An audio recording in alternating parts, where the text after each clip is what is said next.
तो आज हम लोग सॉल्व करेंगे डीएलएड का 2023 का सामाजिक अध्ययन का पेपर। पहला क्वेश्चन है, सबसे प्राचीन वेद कौन सा है? तो क्वेश्चन नंबर इसमें ऑप्शन नंबर कौन सा होगा? ऋग्वेद सबसे प्राचीन वेद है।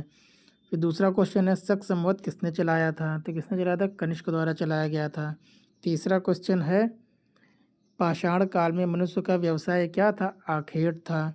चौथा क्वेश्चन है, मोहनजोदड़ो की सबसे बड़ी इमारत कौन सी थी? स्नानागार थी।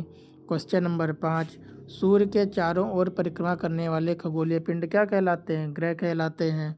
क्वेश्चन नंबर 6, इंडिका पुस्तक के लेखक हैं कौन है? मेगास्थनीज हैं। क्वेश्चन नंबर 7, पहिए का आविष्कार हुआ था किस काल में हुआ था? नवपाषाण काल में हुआ था। क्वेश्चन नंबर 8, कुतुब मीनार का आविष्कार किस देश में हुआ था? तो चीन ने किया था। क्वेश्चन नंबर 9, भारत मानक समय रेखा गुजरती है प्रयागराज इलाहाबाद के नैनी से। क्वेश्चन नंबर 10, नासा का मुख्यालय कहाँ स्थित है? नासा का मुख्यालय अमेरिका में स्थित है।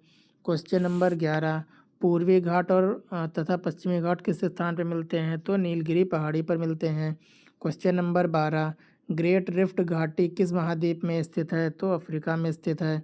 क्वेश्चन नंबर 13, कौशल महाजनपद की राजधानी थी क्या थी? श्रावस्ती थी।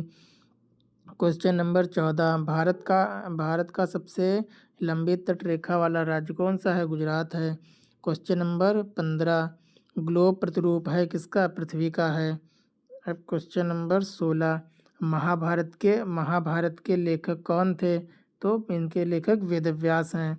क्वेश्चन नंबर 17, बौद्ध धर्म के संस्थापक कौन हैं? बौद्ध धर्म के संस्थापक गौतम बुद्ध हैं। क्वेश्चन नंबर 18, परिभ्रमण किसे कहते हैं? जब कोई भी वस्तु या पृथ्वी अपनी ही दूरी पर जो चक्कर लगाती है उसको हम लोग क्या कहते हैं? परिभ्रमण कहते हैं। क्वेश्चन नंबर 19, भारत के दो पड़ोसी देशों का नाम लिखिए। तो नेपाल और भूटान। क्वेश्चन नंबर 20, सबसे छोटे महाद्वीप का नाम लिखिए। ऑस्ट्रेलिया। क्वेश्चन नंबर 21, अर्थशास्त्र का जनक किसे कहा जाता है? एडम स्मिथ को। क्वेश्चन नंबर 22, जिले का मुख्य अधिकारी कौन होता है? डीएम डिस्ट्रिक्ट मजिस्ट्रेट होता है। क्वेश्चन नंबर 23, कृषि का आरंभ किस काल में हुआ था? तो नवपाषाण काल में हुआ था। क्वेश्चन नंबर 24, नगर निगम की आय के स्रोत लिखिए। जैसे संपत्ति कर, जल कर, सीवेज कर, विज्ञापन कर, मनोरंजन कर। क्वेश्चन नंबर 25, हड़प्पा सभ्यता के प्रमुख देवी देवताओं के नाम लिखिए। तो इसमें हो जाएंगे पशुपति हो जाएंगे, मातृ देवी हो जाएंगे, दो ही नाम लिखने हैं। क्वेश्चन नंबर 26, सिंधु घाटी सभ्यता और बैक्टीरिया सभ्यता वैदिक सभ्यता का कोई एक अंतर लिखिए। सिंधु घाटी सभ्यता कैसी सभ्यता थी? एक नगरीय सभ्यता थी, और जबकि वैदिक सभ्यता कैसी थी? ग्रामीण सभ्यता थी। एक अंतर लिखना है तो हो गया। क्वेश्चन नंबर 27, पृथ्वी के किस भाग में सूर्यताप अधिकतम प्राप्त होता है? तो सूर्यताप कहाँ पे अधिकतम प्राप्त होता है? सूर्यताप प्राप्त होता है भूमध्य रेखा के पास। क्वेश्चन नंबर 28, विषुवत रेखा को कौन सी नदी दो बार काटती है? तो कांगो नदी दो बार काटती है।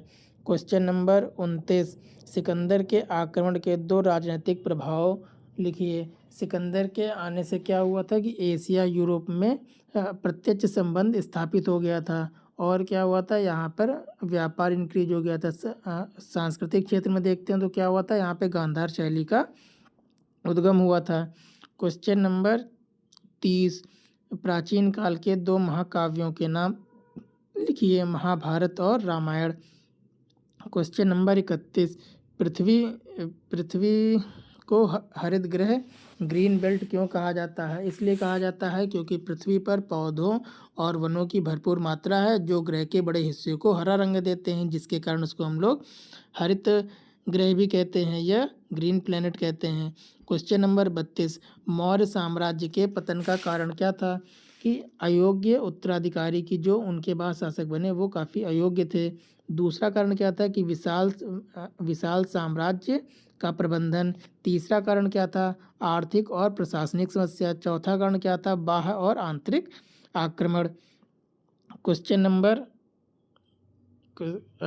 नंबर है 33 व्यक्तिगत आय किसे कहते हैं? वह कुल आय जो किसी व्यक्ति को सभी स्रोतों जैसे वेतन से, मजदूरी से, निवेश और अन्य स्रोत से प्राप्त होती है, जो करों का भुगतान करने से पहले की कमाई होती है, उसको हम लोग क्या कहते हैं? व्यक्तिगत आय कहते हैं।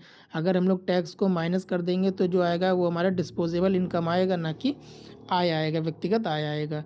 क्वेश्चन नंबर 34 जिलाधिकारी के कर्तव्यों को लिखिए। तो जिलाधिकारी के क्या क्या कर्तव्य हैं? कि कानून व्यवस्था को बनाए रखना, राजस्व प्रशासन जैसे भूमि कर, राजस्व कर, सरकारी कर, इन सबको भी इन सब की देख रेख करना, योजना और विकास के अपने ज़िले में या अपने क्षेत्र में वहाँ के लिए योजना बनाना और विकास करना, चुनाव की व्यवस्था और संचालन, विभिन्न विभागों का समन्वय, आपदा प्रबंधन में इनके कार्य होते हैं, और नागरिक सेवाएं, इनके ये सब क्या, ये सब इनके कर्तव्य हैं। क्वेश्चन नंबर 35 बौद्ध धर्म के प्रमुख सिद्धांत लिखिए। तो बौद्ध धर्म के 4 आर्य सत्य बताए गए हैं, जैसे पहला दुख, दूसरा दुख का कारण, तीसरा दुख का निरोध, चौथा है दुख निरोध का मार्ग, वो क्या है? अष्टांगिक मार्ग है।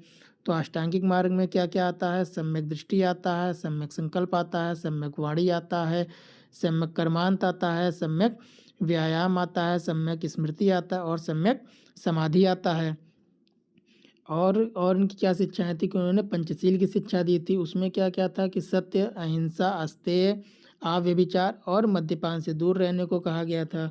और इन्होंने क्या बताया था? इन्होंने मध्यम मार्ग की शिक्षा दी थी, कि हमेशा अतिवाद से दूर रहना है, और संतुलित जीवन जीने की शिक्षा इन्होंने दी थी। क्वेश्चन नंबर 36 अक्षांश और देशांतर रेखा में अंतर बताइए। अक्षांश रेखा क्या होती है? जो भूमध्य रेखा के पैरेलल या समानांतर जो लाइनें होती हैं, ये सभी काल्पनिक लाइनें होती हैं, और भूमध्य रेखा के समांतर लाइनें होती हैं, उसको हम लोग क्या कहते हैं? अक्षांश रेखा कहते हैं। और देशांतर रेखा कौन सी होती है? जो पृथ्वी के उत्तर ध्रुव को दक्षिण ध्रुव से मिलाती है, और उसको हम लोग क्या कहेंगे? देशांतर रेखा कहेंगे। क्वेश्चन नंबर 37 जैव मंडल को समझाइए।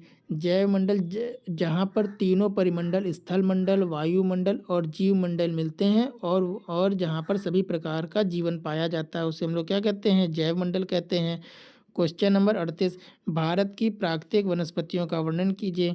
तो भारत की प्राकृतिक वनस्पतियों को 5 बराबर भागों में बांटा गया है। पहला कौन सा क्षेत्र है? उष्ण कटिबंधीय सदाबहार वन। यहाँ पे क्या होता है? यहाँ पे भारी वर्षा होती है, और यहाँ के जो पेड़ रहते हैं सदा हरे भरे रहते हैं, जैसे शीशम हो गया और महोगनी हो गया। दूसरा क्या है? उष्ण कटिबंधीय पर्णपाती वन।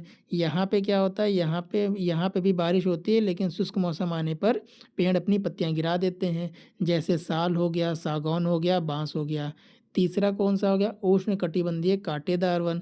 यहाँ पे वर्षा ही बहुत कम होती है, जैसे बबूल और बेर का पेड़ जहाँ लगा होता है। फिर ऑप्शन 4 क्या है इसमें? पर्वतीय वन की जो पर्वत या ऊंचे इलाकों में पाए जाते हैं, जैसे ओक हो गया, देवदार हो गए, चेस्टनट हो गए, बहुत सारे ऐसे। और चौथा क्या है? मैंग्रोव, जहाँ पे दलदली मृदा होती है, वहाँ पे जो पेड़ पाए जाते हैं। इन्हीं के आधार पर हम लोग वनस्पतियों को बांटते हैं। फिर क्वेश्चन नंबर 39 नगर निगम की संरचना एवं कार्यों का वर्णन कीजिए। तो नगर निगम की संरचना में क्या क्या आता है? कि यहाँ पर सबसे पहले होता है नगर पालिका। नगर पालिका के अंदर 3 चीज़ें होती हैं: नगर पंचायत, नगर परिषद और नगर निगम।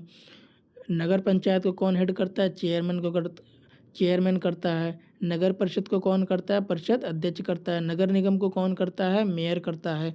इनके कार्य क्या हैं? कि कार्य इनके 2 प्रकार के कार्य होते हैं, एक अनिवार्य होता है और एक ऐच्छिक होता है, कि जो अगर इनके पास पर्याप्त समय और उनके पास धन होगा तो वो करेंगे, अगर नहीं है तो नहीं करेंगे। अनिवार्य वाले क्या कार्य हैं? जैसे स्वच्छ पानी का प्रबंधन करना, सड़क पुल नालियों का निर्माण करना, नगर में सफाई रखना, फायर ब्रिगेड का प्रबंधन करना। ये इनके अनिवार्य कार्य हैं, जो इनको करने ही करने हैं, ये इसमें कोई मतलब छोड़ नहीं सकते हैं। ऐच्छिक कार्य में क्या होता है? अगर इनके पास पर्याप्त धन और समय होगा तो ये करेंगे, अगर नहीं है तो कोई इनके लिए कंपलसरी नहीं है। जैसे अस्पताल बनवाना, संस्कृति व शिक्षा का विकास करना, पुस्तकालय बनवाना। तो ये सारे काम कैसे हैं? ऐच्छिक काम हैं। क्वेश्चन नंबर 40 हिमालय को कितनी श्रेणियों में बांटा गया है? तो हिमालय को 4 श्रेणियों में बांटा गया है। फिर क्या है? इन श्रेणियों का नाम लिखिए। तो पहला कौन सा है, ट्रांस हिमालय है, दूसरा कौन सा है, वृहद हिमालय है, तीसरा कौन सा है, मध्य हिमालय या लघु हिमालय कहते हैं, और चौथा कौन सा है, शिवालिक है। फिर हिमालय से होने वाले लाभ बताइए कि हमें हिमालय से क्या क्या लाभ होता है। पहला लाभ है यहाँ की जलवायु, कि अगर हमारे पास हिमालय ना होता तो यहाँ की जो भारत की जलवायु ऐसी ना होती, यहाँ भी क्या होती, बहुत ज़्यादा ठंड पड़ती। तो जिससे क्या होता है, यहाँ पे अगर यहाँ पे ठंड पड़ती तो यहाँ पे उपजाऊ मिट्टी ना होती, तो जिससे हम लोग खेती ना कर पाते, खेती ना होती तो खाने की व्यवस्था ना हो पाती। दूसरा हिमालय से क्या फ़ायदा है कि यहाँ से बहुत सारी नदियाँ निकलती हैं जो हमारे यहाँ की, जो हमको पानी का स्रोत देती हैं पानी पीने के लिए, जिससे जल विद्युत भी बनती है और हम लोग पानी भी पीते हैं। तीसरा क्या है, औषधीय पौधे, क्योंकि यहाँ की जलवायु अलग है तो बहुत सारे यहाँ पे औषधीय पौधे होते हैं कई, जैसे यहाँ की जितने प्रकार की मिट्टी पाई जाएगी उतने प्रकार के यहाँ पे मतलब कि पेड़ पौधे पाए जाएंगे। और क्या फ़ायदा है पर्यटन का, कि अगर अगर यहाँ पे हिमालय है तो लोग पर्यटन में जाते हैं, लोग देखने घूमने जाते हैं, तो यही सब इनके लाभ हैं। इस प्रकार हमारा 2023 का भी पेपर समाप्त हुआ। अब हम लोग कल मिलेंगे 2025 के पेपर के साथ, तब तक के लिए धन्यवाद।